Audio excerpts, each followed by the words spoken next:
semuanya, sobat FSP Lawyers. Kembali lagi di sini di FSP Lawcast, a legal podcast by FSP Lawyers. Nah, hari ini kita akan seru banget nih sobat FSP Lawyers karena kita akan membahas tema yang sangat menarik dan dekat dengan kehidupan kita sehari-hari nih. Sebelumnya di sini udah ada bersama aku di sini ada Mbak Jana. Halo Jan. Halo Mbak Cynthia. Apa kabar nih? Baik. Nah, Cynthia sendiri gimana? Baik kabarnya. Kita lama gak ketemu ya? Betul sekali. Biasanya kita duduknya sebelahan, tapi kok udah lama kita gak ketemu gitu. Iya, jadi karena memang di kantor nih lagi banyak banget ngurusin case-case yang mengharuskan kita untuk keluar ya. Iya, betul sekali. Kemarin ngurusin apa aja tuh Jan? Nah, kebetulan aku lagi ngurusin pilot salah satu restoran yang terletak di Taman Impian Jaya Ancol. Wah, Jadi iya betul. Jadi untuk ngurusnya tuh harus bolak-balik terus ke sana kan, ngurus aset-asetnya. Terus juga kita kan juga kemarin ada ngurus agreement drafting untuk perusahaan yang bergerak di bidang teknologi. Betul. Gitu. Seru ya. Oke, nah kali ini kita mau bahas apa sih Jan? Aku dengar-dengar nih memang temanya sangat dekat ya dengan kehidupan kita sehari-hari. Apalagi kita kan pasti punya keluarga ya. Pasti deket banget dong sama yang namanya waris. Bener gak Jan? Betul banget. Nah, bicara tentang waris gitu ya, kita akan bahas dari konteks hukumnya. Nah, apa nih Jan hal yang mau di-sharingkan nih tentang waris itu sendiri? Oke, jadi waris ini menarik sekali ya, karena ini benar-benar melekat, betul kata Cynthia tadi. Karena kebetulan aku sendiri belum lama ini ngumpul bareng teman-teman SMA. Dan salah satu teman SMA aku tuh cerita kalau misalnya anggota keluarganya ada yang belum lama ini meninggal dunia dan meninggalkan harta warisan gitu. Nah cuman karena ada harta warisan ini malah jadi cekcok nih di antara keluarga besar kayak gitu. Ada keluarga besar yang ini pasti nanti pembagian warisannya nggak adil atau apa-apa. Padahal kalau kita pelajari, kalau kita mengenai sistem harta warisan berdasarkan hukum di Indonesia, itu udah jelas banget pembagiannya kayak gitu. Jadi mereka sebagai orang yang awam hukum masih bingung gitu ya, gimana sih membagi perhitungannya gitu ya harta warisan itu gitu kan. Nah kalau kita bicara hukum di Indonesia sendiri nih Jan, ada berapa sih sistem hukum di Indonesia yang mengatur tentang hukum waris itu gitu? Oke, jadi sebetulnya hukum waris di Indonesia ini itu dia menghadirkan sebuah dinamika ya, karena memang belum ada unifikasi hukum dalam aturan mengenai hukum waris. I see. Gitu. Jadi sebetulnya kalau bisa dibagi pun itu ada dibagi menjadi 3. Itu ada hukum waris berdasarkan Burgerlich Weight Book atau kita singkat aja BW ya, biar kita gak susah nih penyebutannya nantinya dan biar teman-teman semua juga bisa paham. Terus ada juga hukum waris Islam dan juga ada hukum waris adat. Seperti itu. Jadi ada BW, berdasarkan BW, pengaturan hukum waris Islam dan juga yang terakhir adalah pengaturan hukum waris berdasarkan adat. Nah, apa sih Jan yang membedakan itu, kayak hukum waris yang BW ini diperuntukkan untuk siapa, kemudian hukum waris yang berdasarkan hukum Islam itu diperuntukkan untuk siapa, dan juga untuk yang adat sendiri diperuntukkan untuk siapa sih gitu. Oke, nah mungkin karena dibagi 3 pasti bingung kan, jadi ini kita ikut yang mana gitu kan. Bener. Nah kita ikut yang mana itu tergantung dari si pewarisnya sendiri ini tunduk pada hukum apa. Gitu. Jadi kalau misalnya BW ini dikhususkan bagi orang-orang warga Eropa dan persamaannya, terus warga Timur Asing Tionghoa dan juga warga Timur Asing. BW juga berlaku bagi warga Indonesia yang tunduk pada hukum Eropa kayak gitu. Jadi kalau BW sendiri tuh sebenarnya lebih general aja kayak gitu. Kemudian untuk hukum waris Islam itu juga diperuntukkan karena namanya kan hukum waris Islam gitu. Jadi diperuntukkan bagi warga negara Indonesia yang beragama Islam gitu.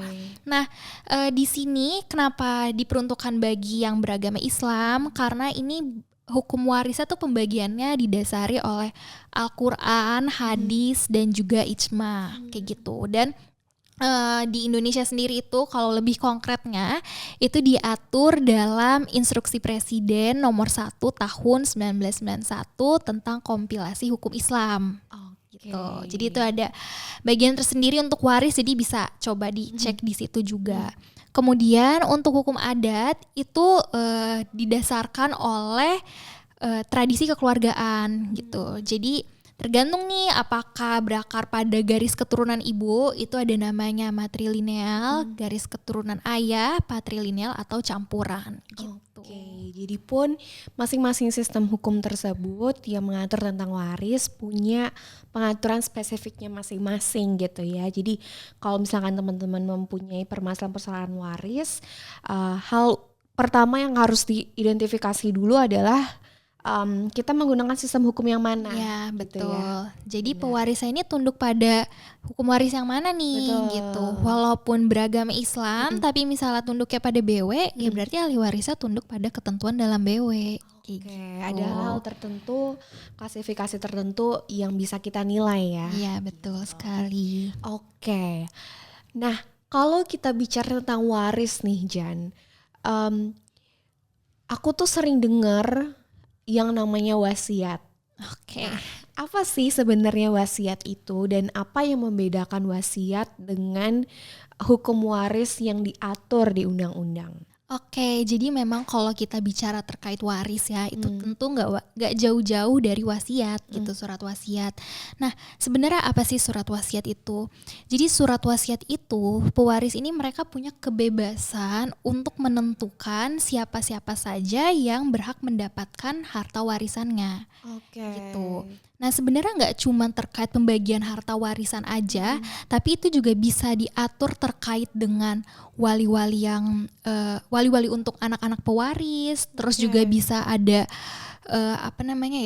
terkait pengakuan anak di luar perkawinan kayak bisa gitu. juga Bisa ya. juga, terus bisa juga menunjuk eksekutor untuk mengawasi pembagian harta warisan ini agar pembagiannya juga tepat. Seperti itu. Berarti wasiat ini dibuat oleh pewaris sebelum dirinya meninggal dunia ya? Iya, betul. Kalau udah Iya kan?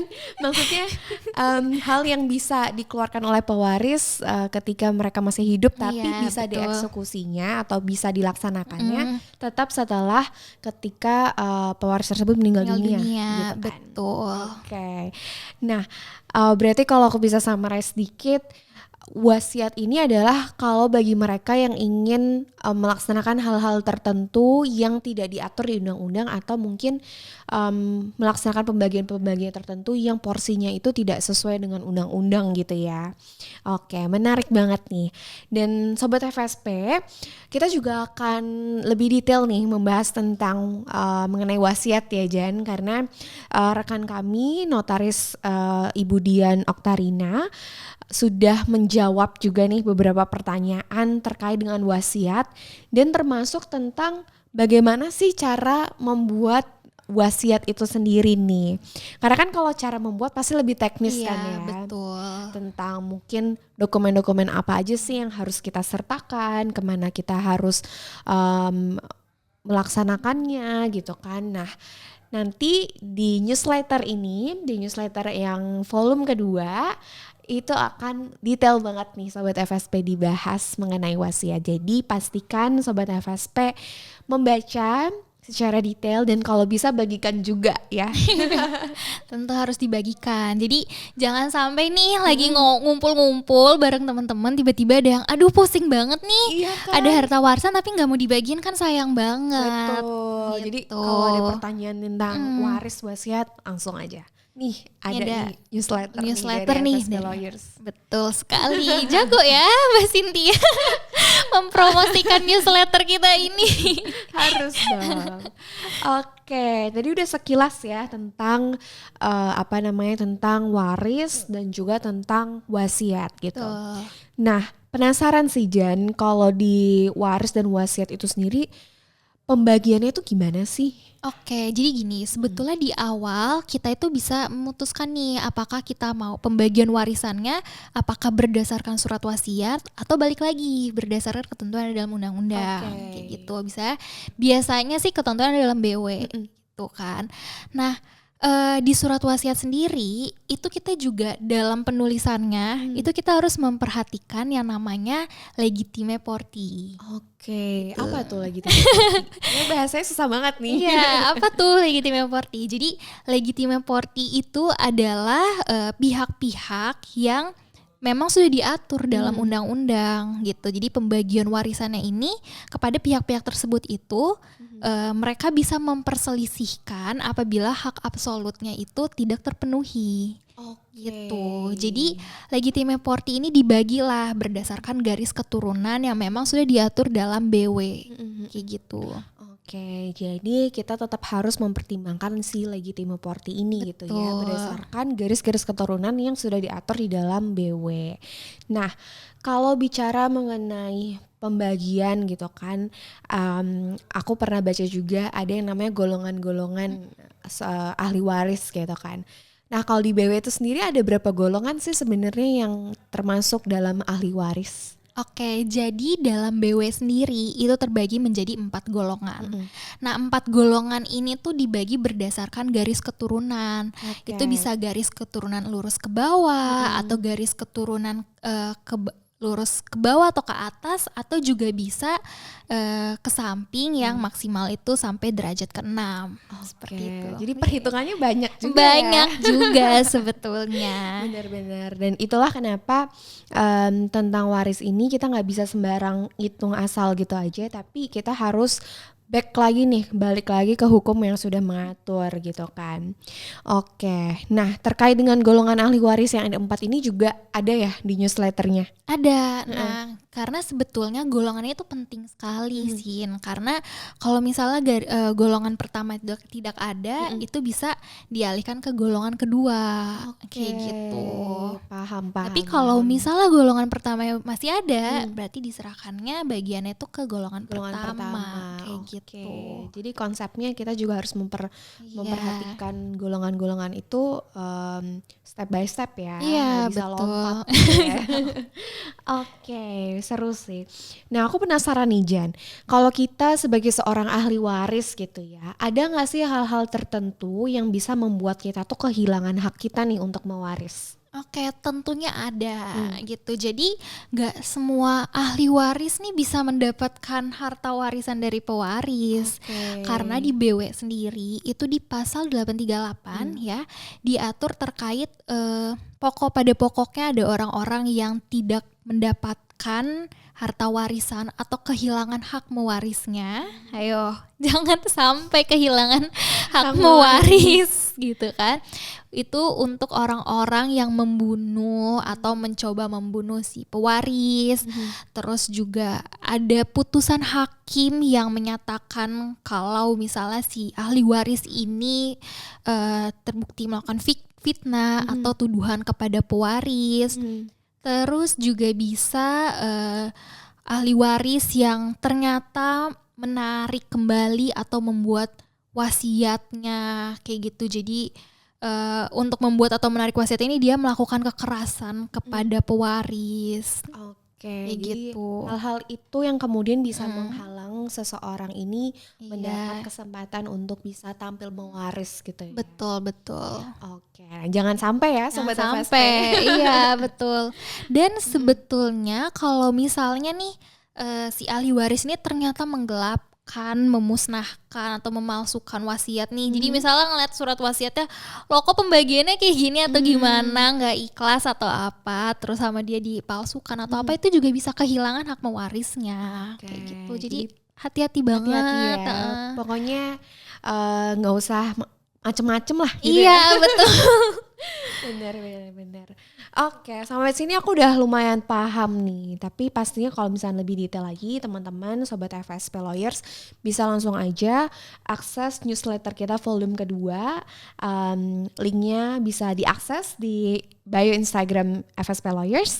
Dan setiap bulannya kita akan terus aktif mengeluarkan newslettersnya. Tentunya kita akan membahas isu-isu yang sangat-sangat dekat nih dengan kehidupan kita sehari-hari, yang kita bungkus secara seru, secara asik, dan tentunya pastinya tetap mengedepankan persoalan hukum, analisis hukum yang ada gitu.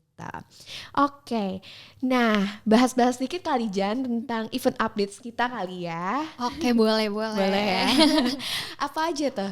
Di bulan ini kita udah ngapain aja tuh? Kalau latest events kita baru aja mengadakan FGD, ya kan? Nah, Benar. FGD itu coba mungkin Mbak Cynthia bisa menjelaskan lebih dalam. Iya, jadi baru minggu kemarin Bang Gusto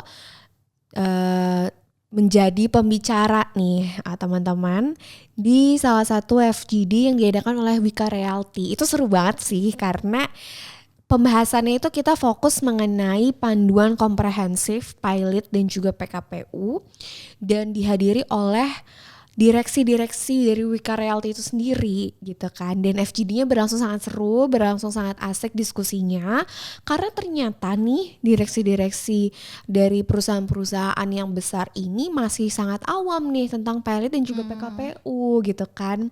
Mungkin kalau misalkan orang awam agak takut gak sih Jen? Iya, misalkan dengar aduh PKPU gitu kan. pilot nih perusahaannya, karena kalau pengusaha tuh biasa melihat perusahaan sebagai anak ya. Betul. Jadi kalau misalnya tiba-tiba loh kok dimohonkan PKPU, dimohonkan pilot, langsung ya bagaikan lihat anak sakit gitu kan. Iya, langsung benar. deg-degan, langsung aduh ini gimana gitu. Padahal sebenarnya instrumen PKPU itu sendiri dan juga kepalitan tergantung case per case-nya juga ya. Itu justru bisa menyehatkan atau menyelamatkan suatu perusahaan dari permasalahan utang piutang itu sendiri gitu kan. Jadi biar perusahaannya bisa berjalan lagi nih dengan sehat. Kalau untuk PKPU gitu kan. Betul. Dan itu seru banget sih kemarin FGD-nya.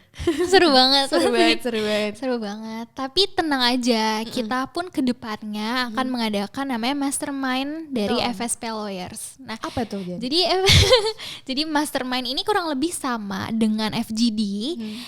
Kita akan datang ke perusahaan-perusahaan yang membutuhkan terkait isu-isu hukum, terkait informasi hukum, gitu kan. kayak gitu. Benar sih, karena pastinya suatu perusahaan sangat dekat juga kan dengan instrumen-instrumen hukum yang ada di Indonesia gitu kan. Dan kita wajib untuk bisa melek juga nih, oh ada apa aja sih instrumen hukumnya, bagaimana kemudian praktiknya, bagaimana pelaksanaannya gitu kan. Jadi bisa menentukan solusi yang tepat untuk setiap permasalahannya gitu kan. Gitu. Jadi ya biar lebih terlindungi lah karena adanya hukum gitu. Betul. Menarik banget sih. Itu hal yang akan kita lakukan dalam waktu dekat. Jadi untuk Sobat FSP Lawyers, stay tune informasinya. Dan feel free kalau misalkan Sobat FSP Lawyers juga mau tanya-tanya nih, atau request misalkan Kak, tema bulan depan coba bahas tentang persoalan ini nih gitu. Boleh banget teman-teman Sobat FSP Lawyers bisa langsung komen di kolom komentar di bawah ini. Nanti kita akan coba untuk akomodir dan kita akan bahas di newsletters berikutnya.